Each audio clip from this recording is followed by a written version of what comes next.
नमस्कार, मैं अभिषेक मिश्रा। 2017 की पहली वीडियो में आज हम बात करेंगे कि उत्तर प्रदेश में बीजेपी यानी भारतीय जनता पार्टी को बॉयकॉट किया जाए और क्यों उनको वोट ना दिया जाए, क्योंकि ये देश को बर्बाद कर देंगे। आज मैं बात करूंगा तो तथ्यों के साथ और बात करूंगा तो सबूतों के साथ, वरना नहीं करूंगा।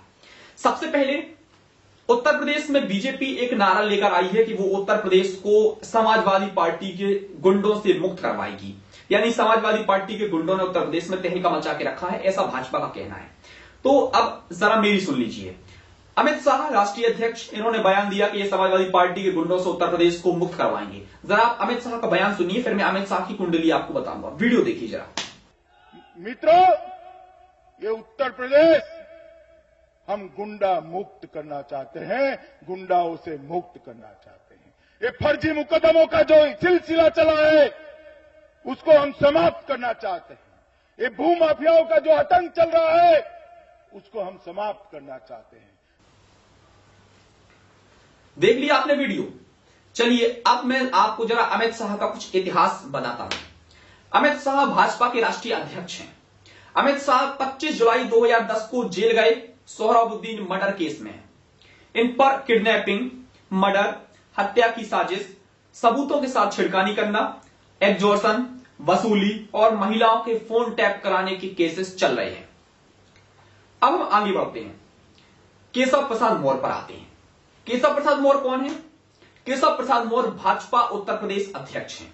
इनका भी यही कहना है कि ये भी उत्तर प्रदेश को दंगा मुक्त कराएंगे और समाजवादी पार्टी के गुंडों से मुक्ति दिलाएंगे। ये भाजपा उत्तर प्रदेश अध्यक्ष केशव प्रसाद मौर्य का कहना है। तो मैंने केशव प्रसाद मौर्य की थोड़ी कुंडली निकाली और इलेक्शन कमीशन से डिटेल्स निकाली।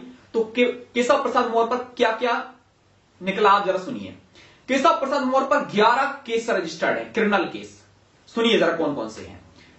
2 धर्मों को लड़वाना, मर्डर की धमकी देना, हत्या की साजिश, मर्डर करना, पब्लिक सर्वेंट के साथ मारपीट करना, धर्मों का मजाक उड़ाना, धोखाधड़ी, फॉर्जरी ऑफ डॉक्यूमेंट्स यानी डॉक्यूमेंट्स के साथ छिड़खानी करना, फर्जी डॉक्यूमेंट्स बनाना, चोरी, डकैती और दंगे करवाना। और ये है उत्तर प्रदेश के भाजपा अध्यक्ष जो उत्तर प्रदेश को आगे बढ़ाने की बात करते हैं और मोदी जी के खास हैं। ये भी कहते हैं कि हम देश को आगे बढ़ाएंगे और उत्तर प्रदेश से दंगे खत्म करवाएंगे। वाह क्या बात है। जिन पर दंगे के केस लगे हुए हैं वो कहते हैं कि हम उत्तर प्रदेश को दंगा मुक्त करवाएंगे। वाह क्या बात है, मजा आ गया। चलिए आगे बढ़ते हैं। अब ये तो हो गए अध्यक्ष, पहले हो गए थे राष्ट्रीय अध्यक्ष, फिर हुए स्टेट अध्यक्ष। अब हम बात करते हैं कैंडिडेट्स की। बीजेपी ने कैसे कैंडिडेट्स हैं उत्तर प्रदेश में, जरा सुनिए। बीजेपी की कैंडिडेट है गुड्डू पंडित। गुड्डू पंडित के बारे में हमने थोड़ा इतिहास निकाला। तो गुड्डू पंडित का असली नाम है भगवान शर्मा। नाम भगवान है, लेकिन जरा आप इनके कांड सुनेंगे तो आपको भी शर्म आ जाएगी। गुड्डू पंडित पर 13 केस रजिस्टर्ड हैं। 2 बलात्कार, 4 हत्या, 8 साल जेल, दंगे करवाना, धोखाधड़ी, किडनैपिंग, एक्सटॉर्शन, वसूली, अन्य, इतने केस हैं गुड्डू पंडित पर रजिस्टर्ड। और ये कहते हैं कि ये उत्तर प्रदेश को दंगा मुक्त करवाएंगे। ये कहते हैं कि महिलाओं के सम्मान की बात करते हैं। और ऐसे महिलाओं के सम्मान होता है आपके इधर कि जहां पर आपका राष्ट्रीय अध्यक्ष महिलाओं के फोन कॉल्स टैप करवाता है, जहां पर आपका कैंडिडेट 2 बलात्कार के आरोपों में फंसा हुआ है, आप महिलाओं के सम्मान की बात करते हैं। और ये एक नहीं है, इनकी कैंडिडेट की मेरे पास पूरी लिस्ट है।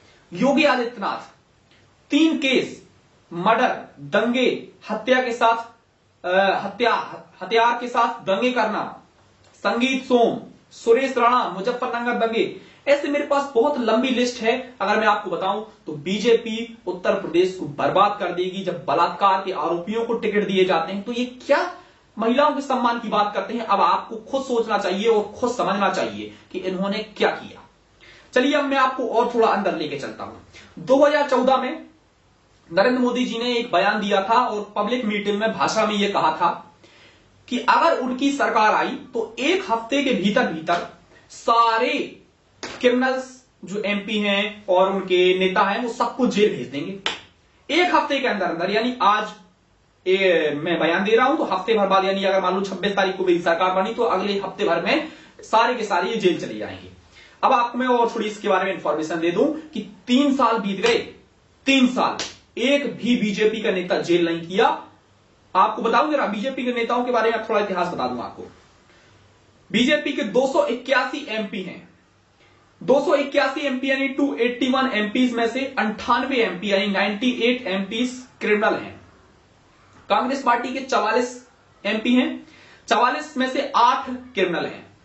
एआईडीएमके यानी जयललिता की पार्टी, जिनका अभी निधन हुआ था, जयललिता की पार्टी में 37 क्रिमिनल्स हैं। शिवसेना में 18 क्रिमिनल्स हैं। ये मैं बता रहा हूं जो जीत के आए थे, मैं उनका आपको डिटेल्स दे रहा हूं। AITC all India Trinamool Congress, Mamata Banerjee की पार्टी, इसमें 7 क्रिमिनल्स हैं जो अभी सरकार में हैं। और समाजवादी पार्टी का मेरे पास जो 2012 का डेटा है उसके हिसाब से 46 क्रिमिनल्स हैं समाजवादी पार्टी में। 2012 का मैं आपको डेटा बता रहा हूं। अब ये हो गए मोदी जी जो बात करते हैं कि हम समाजवादी पार्टी को, जो समाजवादी पार्टी के गुंडे हैं उनसे हम मुक्त करवाएंगे, कांग्रेस के भ्रष्टाचार से खत्म करवाएंगे। तो भ्रष्टाचार की बात आई, अब मैं भ्रष्टाचार के ऊपर बताता हूं आपको। भ्रष्टाचार के ऊपर आप देखिए 8 नवंबर को नोटबंदी हुई। नोटबंदी का कोई फायदा तो हुआ नहीं। नोटबंदी में जितने भी नेता पकड़े गए, सारे के सारे नेता सिर्फ और सिर्फ भारतीय जनता पार्टी के थे। किसी और दूसरी पार्टी का एक भी नेता नहीं पकड़ा गया। मोदी जी कहते हैं कि कांग्रेस पार्टी ने 60 साल लूटा। तो मैं मोदी जी से पूछना चाहता हूं कि अगर कांग्रेस पार्टी ने 60 साल लूटा तो आप 2 महीने में आपकी सरकार भी थी, आप एक भी नेता को पकड़ नहीं पाए। मुझे तो समझ नहीं आता कि आप मतलब आरोप पे आरोप लगाए जा रहे हो, सिद्ध करने में आप बिल्कुल जीरो हो, क्योंकि फर्जी आरोप, झूठे आरोप। और मैं आपको हकीकत बताता हूं जरा, जो आपको बिकाऊ मीडिया और दलाल मीडिया नहीं दिखाएगा, और ना आज तक आपको मालूम चली होगी, ना किसी बीजेपी के समर्थक ने आपको बताया होगा। आपने इंडियन रेलवेज का नाम सुना होगा, भारतीय रेल। इंडियन रेलवेज में पहले जो डीजल डला करता था वो इंडियन ऑयल कॉर्पोरेशन यानी आईओसी डाला करती थी। मोदी ने उस आईओसी से प्रोजेक्ट छीन के वो project private company Reliance industries को दे दिया। सोचिए अब आप, यानी भारतीय रेल यानी इंडियन रेलवेज जो ट्रेन चलती है भारत में, जो ट्रेनों में डीजल डलता है, पहले भारत सरकार डालती थी, अब वो भारत सरकार नहीं डालती है। अब वो डीजल एक प्राइवेट कंपनी डाल रही है, और वो भी ज्यादा दाम पर। सोचिए अब आप, क्यों डाल रही है भाई? भारत सरकार का प्रोजेक्ट आप प्राइवेट कंपनी को दे रहे हो, क्यों दे रहे हो? क्योंकि इन्होंने 2014 में अंबानी अडानी के प्लेनों में उड़े थे, 1-1 लाख करोड़ रुपए उड़ाए थे। अब वो पैसा अगर किसी से लिया था तो आपको चुकाना भी था, कैसे ना कैसे तो आपको चुकाना ही था। भाई मैं आपसे 1 लाख रुपए लूं तो मुझे आपको 1 लाख रुपए चुकाने भी पड़ेंगे। वही हो रहा है। इन्होंने पब्लिसिटी में इतना पैसा बर्बाद किया, काम जीरो, सिर्फ पब्लिसिटी, टैक्स पे टैक्स लगा दिए, लेकिन जीरो आज काम। इसलिए आज आप देखिए कि भारतीय रेल भी इतनी बुरी कगार पर आ चुकी है कि आज प्राइवेट कंपनी डीजल डाल रही है उसमें। भारतीय रेल के बारे में और थोड़ा सुनिए। 4 ट्रेनें उतर चुकी हैं पिछले महीने में, 4 ट्रेनें डीएल हुई हैं, उसमें 500 से ज्यादा लोगों की हत्या हुई। लेकिन इनके रेल मंत्री सुरेश प्रभु ने एक शब्द नहीं बोला, कोई माफी नहीं मांगी, और सिर्फ टैक्स बढ़ाने में लगी हुए हैं। सर्विस टैक्स पहले 12%, अब 15%। आप स्वच्छ भारत अभियान का पैसा दे रहे हो, आप रोड टैक्स दे रहे हो, आप नेट पर चार्ज जोड़ दिया इन्होंने एक्स्ट्रा, हर चीज में टैक्स। नोटबंदी से पूरा पैसा वापस आ गया, 98% पैसा वापस आ गया, 2% बचाया हुआ एनआरआईज का है वो भी वापस आ जाएगा। यानी कोई भी फायदा नहीं हुआ नोटबंदी का। सिर्फ और सिर्फ वो इसलिए किया गया था क्योंकि इनके पास पैसा बचा नहीं था, सरकार डूबने की कगार पर थी, इसलिए वो करना पड़ा। और सुनिए, बीएसएनएल का नाम सुना होगा आपने, एमटीएनएल का नाम सुना होगा। बीएसएनएल और एमटीएनएल बिकने की कगार पर है। भारत सरकार यानी मोदी सरकार बीएसएनएल और एमटीएनएल को बेचने वाली है। जियो को क्यों लाया गया? मोदी ने जियो का प्रमोशन क्यों किया? इसलिए किया क्योंकि जब जियो को बढ़ाएंगे तो बीएसएनएल गिरेगी और गिरेगी, रद्दी हो जाएगी, टूट जाएगी, तो बिकने की कगार पर आ जाएगी। इसलिए लाया गया जियो को। मोदी सरकारी प्रजातंत्र को खत्म कर देगा, पूरी तरीके से नष्ट कर देगा। मेरा शरीर है तो ये शरीर हड्डियों पर टिका हुआ है। अगर ये हड्डियां ही पूरी टूट जाएंगी तो मैं ढह जाऊंगा। ऐसा ही भारत सरकार के साथ होने वाला है। पूरा भारत जो सरकारी तंत्र है, पूरा सरकारी तंत्र टूट चल जाएगा। बीएसएनएल बिक गई, कल के दिन ट्रेन पूरी बिक जाएगी, ट्रेन का डीजल प्राइवेट कंपनी डाल रही है, सब कुछ प्राइवेटीकरण हो जाएगा। और मैं आपको बता दूं दोस्तों, आज भी आपके पास मौका है, जाग जाइए, वरना कल के दिन पता चला आप भी किसी प्राइवेट में ही निपट जाओगे। चलो आगे बढ़ते हैं। टैक्स का तो हो ही गया। अब मैं आपको और बताता हूं, भाजपा गौ माता के ऊपर बड़ा वोट मांगती है, आरएसएस गौ माता के नाम पर चंदा इकट्ठा करती है, राम मंदिर के नाम पर चंदा इकट्ठा करती है, लेकिन आज तक पता नहीं चला कि राम मंदिर के नाम पर जो चंदा इकट्ठा किया गया वो कहां गया चंदा, आज तक पता नहीं चला। और सुनिए आप, भाजपा के आने के बाद, मोदी सरकार आने के बाद भारत विश्व का सबसे बड़ा मांस निर्माता बन गया, सबसे बड़ा मांस निर्माता विश्व का। मोदी सरकार आने के बाद हुआ है ये।